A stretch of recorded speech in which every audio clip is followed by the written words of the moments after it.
Kareng ruta nung no ka rin overserve o masyado na lang dakal ding papasadang saken. Kalupa na mo ding dalan keng Bambantarlak, Mabalacat City at Angeles City. Tutuyang problema ing samsaman king pasaheros. Lakwas detang aman wandang tatabak o detang manyake ang yang alide sa kuping lugal. Kalupa na mo ning viral video ay ni nung no ka rin mayakit ing komprontasyon dareng drivers. Ay patrong, sobra na kay Sir Kianan to ka na tira. Wala na kami pinasagyan. Di ka naman! Di ka yung manatindi! Mamasada ka! Di ka pragkisang balakat! Magbaying kaya ka pero nakakarapat ako balakat! Pagkabaluan na ruta yung Angeles City banbaning driver ang menyaking pasahero king ruta na naman ning Angeles City Mabalacat City PUJ. Agpang kang LTFRB Region 3 Director Al Guro, ini malino yang metong kareng epekto na ning alalang Local Transport Route Plan o LTRP ding lokal akapanibalan kareng may sabing lugal. King mabilog ari yun tres, metong man alapang migpasang planong pang transportasyon. Sa ngayon,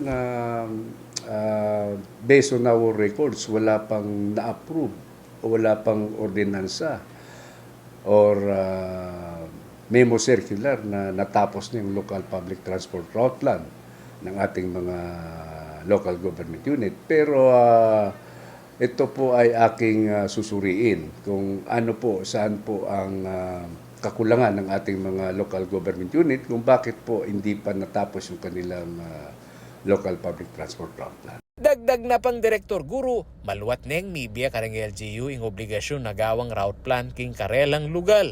Uling ilang migit mikabalo kareng existing road. Inyamu ala pa karela ing tinuki king kasunduan.